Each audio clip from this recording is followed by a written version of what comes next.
테이퍼링은 변동성을 주는 요인이지 시장의 방향을 바꾸지 않았다. 미국이 기준금리 올리고 나서 박살 안 난 적이 없어요. 저는 중소형주와 코스닥이 더 강한 거라고 봅니다. 증시와 하반기 시장 대응법으로 좀 넘어가 볼게요. 네네. 미국의 여러 경제 지표들이 발표가 됐고, 그다음에 어제 그 FOMC 회의 결과가 나왔잖아요. 그러면서 이제 뭐 테이퍼링 얘기도 나오고 변동성 장세가 커지는데 이런 변동성 장세가 언제까지 갈까라는 다소 이렇게 모호하지만 궁금한 질문 한번 드려보겠습니다. 자, 일단 어제 6월 15일, 16일에 있었던 미국의 FOMC 회의, 녹음도 있을 거니까 제가 날짜를 말씀드리면 미국의 FOMC 회의 결과에 대해서 잠깐 코멘트를 드리고 이건 무조건 짚고 넘어가야 됩니다. 듣기 싫든 어떻든 이건 짚고 넘어가야 되는 내용인데요. 짧게 말씀드릴게요. 1번, 금리 0에서 0.25% 제로금리로 동결했습니다. 그리고 PCE, 개인소비지출 2.4%에서 3.4%로 대폭 높였습니다. 2021년 미국의 GDP 성장률 6.5%에서 7%로 상향 조정했습니다. 참고로 2022년 내년도에는 3.5%로 지금 정하고 있습니다. 예상하고 있습니다. GDP 성장률이요. 그리고 파월 의장이 기자회견을 하죠. 이런 얘기가 딱 나오니까 이제 시장이 막 출렁거렸어요. 그랬더니 시장을 항상 달래기를 합니다. 야, 이런 거는 의견이고 아직까지 계획된 건 없어. 아직 걱정하지 마. 그리고 시장이 약간 반등을 줬습니다. 그러면서 뭐라고 얘기했냐면 테이퍼링 논의는 하고 있습니다. 구체적인 건 나오지는 않았지만 논의는 하고 있습니다. 이렇게 얘기를 했어요. 그리고 시장에서 가장 지금 이제 영향을 많이 줬던 것은 점도표가 나왔습니다. 점도표 변화가 굉장히 컸어요, 이번에요. 점도표가 별게 아니고요. 연준위원이 18명이에요. 18명한테 전부 다 물어보는 거예요. 당신은 금리 인상 언제 하면 좋겠습니까? 언제 하면 좋겠습니까? 이렇게 물어보는 거죠. 그랬더니 18명 중에 2022년에 인상해야 된다고 얘기한 사람이 7명, 2023년에 인상해야 된다는 사람이 13명으로 나왔습니다. 이게 왜 충격적인 거냐면요. 불과 얼마 전만 해도 2022년에 4명인가 뿐이 없었고요. 2023년에 8명인가 7명뿐이 없었어요. 이게 급격하게 늘어난 거예요. 지금 이 상황을 보면은 2023년에 금리 인상을 하겠구나로 간 거예요. 그렇게 된 게 급격하게 지금 시중에 물가가 오르고 있고요. 그리고 고용도 좀 좋아질 것이라고 예상이 되고 있기 때문에 이렇게 지금 얘기를 하고 있는 거거든요. 2023년도에 금리 인상을 한다고 하니 2023년 상반기 끝나고 7월에 금리 인상한다고 만약에 칠게요. 그러면 금리 인상을 어느 날 갑자기 하지 않아요. 미국은 전쟁도 예고하고 하는 국가이기 때문에 예고하고 합니다. 금리 인상을. 그럼 한 6개월 전에 예고하거든요. 그러면 2023년 1월에 예고한다고 칠게요. 그러면 2023년 1월에 예고하기 전에 그 전에 뭐 하냐? 테이퍼링이 아니라 QT, 양쪽 긴축을 합니다. 돈을 좀 걷어들여야 되거든요. 그리고 걷어들이는 작업을 또 한 6개월 해요. 그동안 대차대표를 축소를 좀 시키거든요, 얘들이요. 그러면서 아마 테이퍼링도 같이 할 것 같은데 그러면 그게 한 6개월 걸린다고 쳐요. 그러면 이게 2022년 7월이잖아요. 6월, 7월이잖아요. 그럼 테이퍼링 그 전에 해야 될 거 아닙니까? 테이퍼링이나 하면 지금 1,200억 달러씩 시중에 풀어주는 유동성을 줄이는 거예요. 아마 200억 달러, 200억 달러씩 이렇게 줄일 것 같은데 2014년도에도 그렇게 했거든요. 그때 100억 달러씩 줄였어요. 그때는. 요번엔 더 많기 때문에 그렇게 줄일 거 더 빨리 줄여야 될 것 같은데요. 200억 달러씩 줄이면서 6개월 줄이면 이제 0 되는 거잖아요. 그게. 한 6개월 할 것 같아요. 그러면 2022년 내년 1월은 해야 돼요. 얼마 안 남았네요. 내년 1월에 테이퍼링을 하려면 테이퍼링도 미리 예고하거든요. 그래서 이런 얘기가 나오는 거예요. 9월에 아마 얘기할 거다. 그리고 그 논의는 어디서 할 거냐? 8월 말에 잭슨홀 미팅에서 할 거다. 잭슨홀 미팅에서 야, 우리 테이퍼링 해야 되는 거 아닙니까? 어떻게 생각하십니까? 서로 얘기하고 9월에 발표하고 그 다음에 자 이제 준비해가지고 내년 1월부터 합니다. 요게 이제 현재 시나리오예요. 주식은 이제 거기에 연동하면서 이제 움직이겠죠. 근데 테이퍼링을 했을 때 주식시장이 2013년 5월에 맨 베르나케 의장이 테이퍼링 한다고 발표했거든요. 이제 앞으로 할 거다. 그래서 2014년 1월부터 했어요. 그때 주식시장이 어땠냐? 상승했어요. 아, 그래요? 발표를 했는데도? 네, 미국 시장은 상승했어요. 그런데 변동성은 있었어요. 우리 시장은 어땠냐? 지수가 똑같았어요. 제가 오늘 여기 가져오지는 않았는데 2013년 5월 지수랑 2014년 12월 지수가 똑같았어요. 예, 그냥 박스에 있었어요. 한 20포인트, 30포인트 차이 안 났어요. 여러분 차트 보시면 똑같이 움직였습니다. 그런데 중간에 변동성이 되게 컸어요.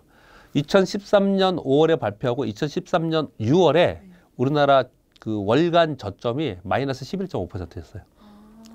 이렇게 확 빠졌다가 나중에 반등을 준 거죠. 그러니까 우리 시장이 변동성을 그때 많이 줬어요. 즉 테이퍼링은 이렇게 정리하면 돼요. 테이퍼링은 변동성을 주는 요인이지 시장의 방향을 바꾸지 않았다. 요번에도 그럴 가능성이 되게 높습니다. 왜냐하면 옛날에가 지금하고 왜 똑같냐 이렇게 여러분들 보실지 모르지만 그때 그걸 경험했기 때문에 이분들이 그걸 그 시장이 그렇게 크게 충격 주게 두지 않을 거예요. 이게 연착륙하기에 분명히 어떤 조치를 취할 거기 때문에 아마 이것으로 인해서 시장이 방향을 바꾸거나 크게 빠지지는 않을 거라고 봐요. 그래서 그걸로 만약에 본다면 실제로 장은 언제 빠지냐? 기준금리를 올리고 기준금리 올리면 인플레이션이 되고 뭐 물가가 좋고 올라가고 경기가 좋아진다 그러면서 주식시장은 경기에 연동하면서 움직이는 거니까 주식시장은 더 좋을 거야 라는 얘기가 분명히 나올 거거든요. 그걸 믿으시면 안 돼요. 차트를 하나 보도록 하겠습니다. 요 시점에서. 네. 이 차트는 뭐냐면 미국의 기준금리 차트인데요. 미국의 기준금리가 1982년부터 지금까지 40년간의 기준금리입니다. 네, 40년간의 기준금리예요. 보시면 1980년도에 미국의 금리가 11%대도 있었어요. 어마어마하죠. 어마어마하죠. 그 내려와가지고 다시 내려와서 그 밑에 있을 때도 한 10% 가까이 있었죠. 뻥 빠졌다가 다시 한번 올렸죠. 금리를. 이건 기준금리를 올렸다 내렸다 하는 거예요. 그 다음에 어마어마하게 1980년도에 내렸죠. 저거 왜 내렸냐면요. 중남미 국가들이 다 디폴트였어요. 10년 동안 역성장했습니다. 쫙 내려왔어요. 그랬다가 다시 한번 기준금리 올렸어요. 저게 언제냐면 1980년대 후반쯤에 한번 올렸거든요. 후반쯤에 올리고 나서 무슨 일이 생겼냐. IMF 외환위기, 아시아 외환위기가 발생을 했어요. 그래서 그 기준금리 또 내렸어요. 또 내렸다가 그랬다가 금리를 또 올렸죠. 그쪽에. 예, 지금 그 체크하시는 거기요. 올렸단 말이에요. 그리고 무슨 일이 생겼어요? 리먼 사태가 생겨서 그래서 기준금리가 0 된 거예요. 다시요. 그랬다가 쭉 0으로 했다가 기준금리를 2.75까지인가 2.25까지인가 올렸거든요. 2018년도에.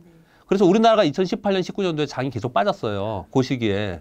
그러고 있다가 이제 올리려고 그랬는데 팬데믹이 생겼고 다시 0 받는 거예요. 이거 굉장히 중요한 걸 보여줍니다. 첫 번째, 미국이 기준금리 올리고 나서 박살 안 난 적이 없어요. 미국의 그 기준금리가 그렇게 중요합니다. 그래서 중요한 건 뭐냐? 미국이 박살나는 게 아니고 취약국들이 박살나는데 그 취약국이 어디냐? 외환 보유가 안 좋고 수출이 별로 없는 그런 국가들. 그런 국가들이 어려워지는 거거든요. 다행히 오늘 아까 오다가 뉴스 보니까 우리나라의 그 한미 달러 그 수합 체결 더 3개월인가 3년인가 연장한다고 아까 뉴스 나오더라고요. 보니까. 우리나라 취약국 아니에요. 우리를 너무 폄하하는데 우리나라 그렇게 이게 부실한 국가 아니라서 우리나라는 그렇게 뭐 남미 피그스 국가들 폭락하고 막 이럴 것처럼 요즘에 그 터키나 이런 데 보면요. 걔네들 환율 어마하게 올라갔죠. 지금 어마하게 올라가고 그 얘기 뭐냐면 환율이 지금 약세로 가고 있다는 거예요. 그만큼 벌써 위험을 감지하고 걔들은 지금 덜덜 떨고 있어요. 근데 우리는 그러지는 않아요. 그래서 어떤 표현을 드리냐면 미국이 테이퍼링하고 금리 인상을 하잖아요. 그럼 그 구간 동안에 먼저 취약부터 안 좋을 거예요. 그리고 취약한 기업들 안 좋을 거예요. 미국의 금리가 올라가기 시작을 하면 그러면 그 달러들은 미국으로 다시 들어갈 수밖에 없는 거고요. 달러 베이스로는요. 그러다 보니까 당연히 그 달러의 취약국들은 어려워지는 거거든요. 그러면 어려운 국가들은 이제 많이 무너질 거고 우리 시장은 그렇게 어려운 국면에서 우리 혼자 고고고면서 날아가느냐? 그렇지 않거든요. 그래서 우리 시장이 박스권에 들어가는 거예요. 2014년부터 2016년까지 박스권에 있는 동안 남미의 몇 개 국가들, 남유럽 피그스, 아시아의 몇 개 국가들 디폴트 났어요. 그때. 디폴트 났기 때문에 우리가 거기 있었던 거예요. 못 가고. 그렇게 될 가능성도 상당히 있다라는 거죠. 우리가 힌트를 얻을 수 있는 거죠. 저걸 보면은 저런 것들을 보면서 어떤 힌트를 얻을 수 있냐면 이제 미국은 확실하게 테이퍼링 가는구나. 금리 인상 가는구나. 이제 이 과정 속에서 우리한테 시간이 많지는 않구나. 그렇다고 당장 지금 뛰어내려서 주식 그만하고 이제 덜덜 떨 상황은 또 아니구나. 왜냐하면 2023년도에 금리 인상을 한다고 하면은 우리는 그 사이에 시장이 꼬꾸라지는 게 아니고 우리 시장은 최소한 박스권에 있던지 위로 더 올라갈 수 있는 상황이 있고 오히려 하반기는 또 올라갈 거라고 저는 항상 지황을 얘기하고 있거든요. 왜냐하면 미국은 GDP 성장률이나 경기 지표의 피크가 2분기예요. 근데 우리는 3분기예요. 3분기. 왜 그랬을까요? 그 시차가? 백신 때문에 그래요. 예, 걔네는 먼저 맞고 먼저 경제가 봉쇄 해제했잖아요. 근데 우리는 아직 안 됐잖아요. 그래서 우리 경기 피크가 3분기, 4분기에 있다고요. 그러니까 우리는 아직까지 더 올라갈 게 있어. 근데 그 사이에 미국이 폭락해버리면 우리 못 오르잖아요. 그러니까 걔는 가만히만 있으면 돼. 그러니까 우리는 어느 정도 올라갈 수는 있어요. 요 텀이 한번 있고 그리고 나서는 저는 박스권에 들어갈 가능성이 상당히 있기 때문에 시장이 많이 빠지고 이런 부분이 아니고 이제 섹터별, 종목별 이런 순환이 있을 거라고 얘기하는 거죠. 증권사 하우스에서 나오는 보고서들 잘 보면 뭐라고 얘기하냐면요. 이제 테이퍼링이나 긴축에 대한 우려는 지나간 악재이니 이제 곧 있으면 2주 지나면 이제 7월이면 2분기 어닝 시즌이거든요. 네네. 이제 어닝을 바라보고 기업만 바라보고 투자하자 이런 식으로 얘기를 해요. 왜냐? 시장의 시황에 대해서 별로 자신이 없는 거예요. 그럴 때 항상 그 워딩을 잘 보면요. 시장에 자신이 없으면 종목 보고 가라 그래요. 종목 보러 가라 그러고 그런 거 상관없이 시장에 자신이 있잖아요. 그거 얼마 간다 이렇게 얘기를 해요. 시장을 보고 간다고 이렇게 얘기를 하거든요. 지금은 종문 얘기를 많이 한다는 얘기는 사람들이 얘기한다는 얘기는 지금 시장에는 그렇게 많지 않다는 거 위쪽으로는요. 네. 위쪽으로는 많지 않고 박스권으로 이렇게 보는 측면이 좀 많은 것 같고요. 그래서 종목별로 위주로 움직일 거다. 그래서 지금 6월 둘째 주잖아요. 네. 지금부터 7월까지는 어닝 시즌에 들어가고 그렇기 때문에 시장은 위쪽으로 좀 더 있을 거라고 저는 봄에도 불구하고 시장을 바라보고 시장 수익률을 추정하려고 하지 말고 그 사이에 지금 실적이 계속 증가하고 있는 기업들이 많거든요. 우리나라에는요. 그런 기업들 종목 위주로 거래를 하는 그런 구간이 좀 들어오지 않았나 이렇게 생각합니다. 시황은. 다시 대형주의 시간이다. 뭐 네. 중소형주보단 대형주의 약진이 예. 두드러질 거고 네. 또 이제 성장주가 다시 올라갈 때가 되지 않았냐라는 그런 리포트들을 좀 봤는데 네네. 그거에 대해서는 좀 어떻게 생각하세요? 여러분 대형주가 올라간다는 얘기는 뻔해요. 사람들이 얘기하는 게 말이 대형주라고 얘기하는 거예요. 삼성전자가 올라가냐 안 올라가냐 이걸 따지는 거예요. 이걸 따지는 거예요. 삼성전자가 오른다 여기서 9만 원을 넘어서 오른다 그러면은 그 얘기는 거꾸로 얘기하면 지수가 3,400, 3,500까지 가겠죠. 그렇게 가는 장의 시장이 올라갈 거라고 보면 거꾸로 얘기하면 삼성전자가 그만큼 갈 수 있을 거라고 보는 뷰예요. 그 얘기는요. 삼성전자가 여기서 더 오르려면 삼성전자의 이번 2분기 영업이익이 11.3조에 11.8조라고 얘기를 하고 있고요. OP가. 그리고 3분기에 14조, 4분기 14조 이렇게 얘기를 해서 총 올해 48조 정도 예상을 하고 있습니다. 50조라고 볼게요. 50조의 시장 멀티플 12배라고 하면 얼마죠? 시가총액이 600조죠. 네.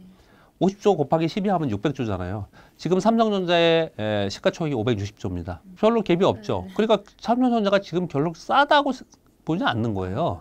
그렇게 따지면요. 그러면 무슨 얘기를 들고 싶냐면 왜 그러면 TSMC나 미국의 마이크론 테크놀로지는 걔네는 25배이래요. 멀티플이. TSMC도 20배 넘거든요. 20배 정도 될 것 같은데. 그럼 우리나라는 왜 삼성전자 왜 12배뿐이 안 줘? 그게 억울하다. 왜 12배뿐이 안 줘? 우리 삼성전자 15배 주면 되지. 삼성전자 멀티플 15배 주면 50억이 15배 얼마예요? 500조에다가 50억, 750조 되잖아요. 750조면 지금 550조로 치고 200조 올라가는 거니까 원래 여러분 같이 먼저 그렇게 하는 거예요. 제가 지금 말씀드린 것처럼 그냥 간단히 심플하게. 그러면 200조 올라가면 40% 올라가는 거네요. 그럼 8만 원이죠. 8서 32. 그럼 11만 네, 11만 원 되는 거네요. 이렇게 계산하는 거예요. 네. 그 얘기는 뭐냐면 우리나라 멀티플이 올라가야 돼요. 우리나라 전체 시장을 바라보는 우리나라 시장을 바라보는 외국인들의 뷰가 달라져야 돼요. 근데 외국인들이 우리나라 그렇게 달라지게 보려면 우리나라 전체를 보기 위해서는 우리나라만 보는 게 아니고 이머징 시장이 좋아져야죠. 네. 외국인들은 항상 투자 그렇게 하거든요. 얘네가 100이 있어요. 100 중에 이머징 시장 얼마나 투자할 것 같아요? 이쪽 이머징에 먼저 그부터 얘기할게요. 전체 이머징이 한 20% 정도뿐이 안 해요. 20%도 안 될 거예요, 아마. 그런데 20% 중에 또 10% 정도는 어디 갈 것 같아요? 중국 해요, 중국. 그 중에 한 4, 5% 우리고 나머지는 진짜 짜잘한 데들이에요. 그렇거든요. 네. 전체에서 그것뿐이 안 돼요. 비중이 한 3, 4%뿐이 안 돼요. 그러니까 외국인들 시각에서 볼 때, 자, 이머징에 한 지금 비중이 한 15% 정도였는데, 야, 이거 한 25%로 늘리자. 이제 앞으로 이머징이 좋아질 것 같아. 조금 비중 더 늘리고. 그러면 우리 사이즈도 늘리고. 그러면 우리 멀티플이 올라가는 거예요. 그런 상황이 만들어져야 되는데, 그런 상황이 어떻게 만들어지겠냐?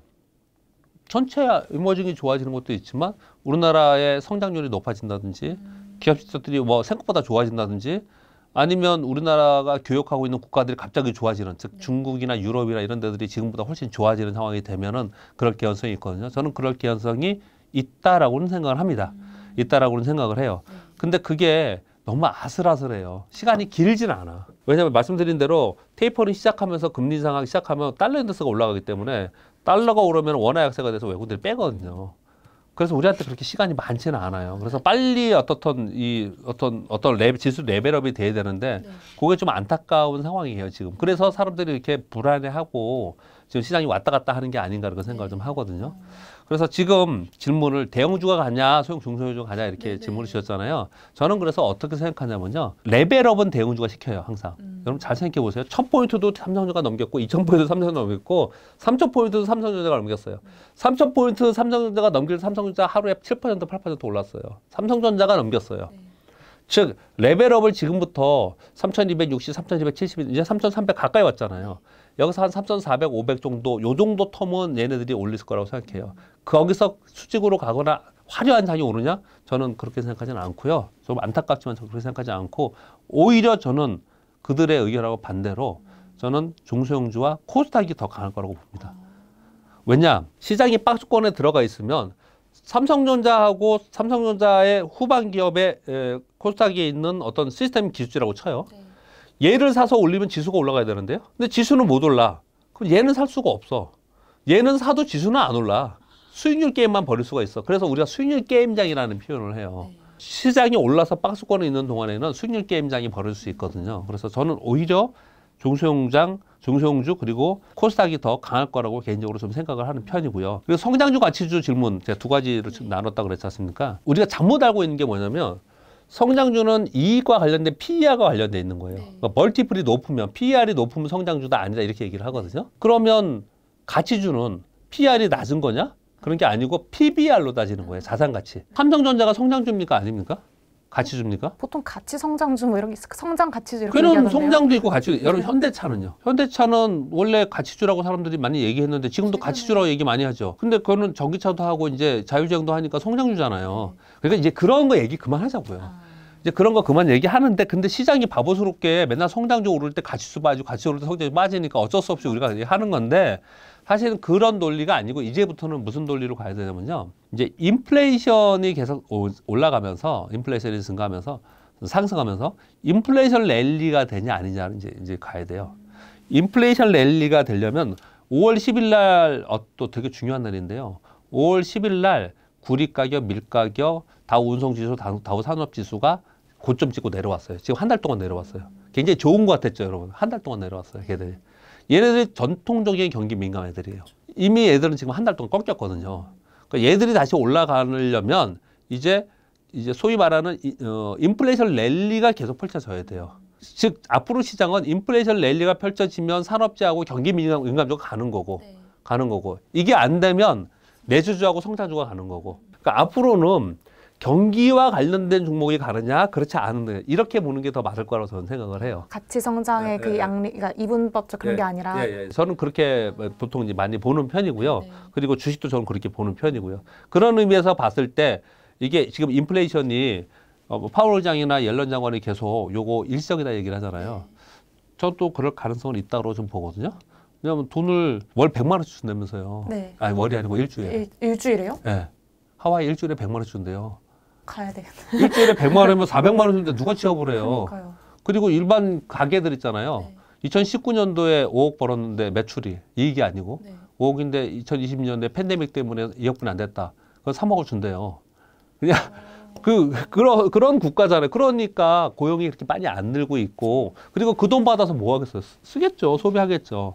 그래서 자꾸 파월 장이나 옐런 장관이 일시적이다 이런 표현을 쓰고 있거든요. 저는 그것도 일리가 좀 있다라고 생각해요. 그래서 이게 인플레이션이 발생되면서 그러면서 계속 경기가 회복에서 확장으로 가는 이런 구간이 계속 진행이 되면 정말로 지금 산업재나 아까 말씀드린 경기와 관련주들이 대세로 가는 거고 지금 얘들은 바짝 많이 오르긴 했지만 대세는 아직 안 갔어요. 대세로 갈 수 있는 거고 근데 이 인플레이션 지표들이나 이런 지표들이 꺾이는 일시적으로 해서 꺾이는 순간이 되면 이제 시장은 박스권으로 들어가면서 걔들은 못 가고 대형주는 못 가고 중소형주와 필수 소비재, 내수주 위주로 움직이는 장이 되지 않을까. 저는 그저께 구분을 좀 하고 있습니다. 그러니까 저희가 종목 얘기를 조금 그래도 해보고 싶은데 그 네이버랑 카카오 얘기를 좀 하고 싶어요. 왜냐면 카카오가 어제 뭐 시총 3위에 올랐고 그래서 여기에 대해서 불타기를 해야 되느냐, 뭐 얘가 고점이냐, 더 사야 되냐, 뭐 이런 얘기가 되게 많은데 일단 왜 네이버보다 카카오가 더 지금 많이 올랐는지 그리고 지금 카카오 들어가도 되는지 네이버하고 카카오는 서로 시차가 있겠지만 결국 같은 방향으로 갈 것이라고 저는 생각합니다. 즉 네이버는 못 가고 카카오만 가든지 아니면 카카오는 못 가고 네이버만 가든지 이러지는 않을 거라고 생각을 합니다. 개인적인 의견을 말씀드리면 지금 시기가 네이버보다 카카오가 인기가 있을 수밖에 없는 시대적 현상이다라고 저는 생각합니다. 지금 카카오는 뭐 정말 안 하는 게 없잖아요. 뭐 골목 상권까지 간다 뭐 이런 얘기까지 하고 있고 규제의 측면에서 볼 때 저는 이제 증권업에 있기 때문에 말씀을 좀 드리면 모든 산업 중에 가장 강력한 규제를 받는 산업이 금융업이에요. 금융업인데 이 실제로 지금은 카카오 우리 톡에서 선물하기 하고 뭐 골프도 하고 뭐 전부 다 할 수 있잖아요. 근데 거기에 이제 증권도 하고 뭐 뱅크도 하고 이렇게 한다고 하는 거거든요. 앞으로 규제 받을 가능성이 상당히 있어요. 그러니까 카카오를 제가 욕하거나 폄하하는 이런 부분이 아니고요. 지금 현재 카카오에 이렇게 올라가는 부분은 현재 이런 산업을 부흥시키고 많이 올려놔야 돼요. 이게 지금의 시대적 상황이 카카오를 훨씬 더 선호하게 만드는 상황이다라고 저는 좀 생각을 좀 하고 있는 거고. 그래서 당장 제가 뭐 이 방송 이런 이 두 질문을 한 2, 3주부터 얘기 듣고 있는데 계속 저는 카카오를 선호합니다 얘기를 합니다. 카카오를 선호합니다. 그런데 지금 상황이 그렇게 만든 거지. 네이버보다 월등히 좋아서 뭐 얘가만 앞으로 좋을 것이다 이렇게 보지 않고 그 우열은 상황에 따라 좀 달라지는 게 아닌가 저는 좀 굉장히 조심스러워서 이렇게 말씀드립니다. 배터리 관련 주들도 최근에 떨어졌다가 다시 오르는 모습이고 또 LG화학이랑 삼성 SDI도 사실 작년만큼 그렇게 시장에서 주목받고 있지 못한데 어쨌든 주주들은 많으실 거란 말이에요. 그래서 LG화학이나 삼성 SDI처럼 국내 배터리주는 어떻게 보시는지요? 한번 미래에 이렇게 좋아질 거라고 하면서 떴잖아요. 네. 반영이 됐어요. 네. 그리고 나서 정말 좋아진다라는 거를 아니면 성향화되는 숫자를 보여주면서 더 좋을 거라고 하면서 쉬었다가 가는 이 국면에서는 있다고 보거든요. 테슬라가 예전에 요번에 작년에 8배 떴잖아요. 그 전에도 많이 뜬 적이 있었어요. 그랬다가 많이 빠졌었어요. 그랬다가 다시 뜬 거거든요. 이 빠지는 동안에 뭐라 그러냐면 일론 머스크 정신병자다, 사기꾼이다 이런 얘기가 있었던 거예요. 왜 그런 일이 벌어지냐면요. 대중화가 안 될 때 그렇습니다. 대중화가 안 될 때 그렇거든요. 지금 배터리는 전기차 때문에 대중화가 많이 되고 있고 실제로 수익이 나는 구간이 맞아요. 근데 실제로 고체 배터리 있잖아요. 고체 배터리는 아직 안 나왔잖아요. 2025년, 26년, 27년에 나온다고 하잖아요. 그래야지 제대로 이제 전기차 타고 어딘지 여행 다니는데 지금은 서울에서 부산 갈 때 중간에 서가지고 1시간씩 기다렸다 가야 되는데 그건 얘기가 다른 거잖아요. 완전히 대중화된 건 아니잖아요. 지금요. 그러니까 그 사이에 이만큼 반영했다가 쉬어가는 부분이고 이 쉬어가는 부분에서 이제 진짜가 누구냐라고 옥석이 갈라질 거고 그 다음은 정말 더 많이 가는 미래의 시장이 앞으로 있을 거라고 저는 생각을 합니다. 근데 지금은 그런 구간에 들어가 있는 거거든요. 중요한 거는 뭐냐면 이런 구간에서 도태되는 기업이 생길 수 있어요. 전체적인 산업은 이쪽으로 가고 있는데 지금은 거기서 이거 미래에 누가 진짜야? 수익이 정말 얼마나 더 많이 날까? 이런 거를 궁리하는 시간, 연구해보는 시간으로 시장이 주가를 바라보는 거예요. 네, 오늘 교보증권 박병창 부장님 모시고 좋은 말씀 굉장히 많이 들어봤는데요. 저희 그러면 다음 더 보자로 만나뵙겠습니다. 감사합니다. 감사합니다. 네, 감사합니다. 네.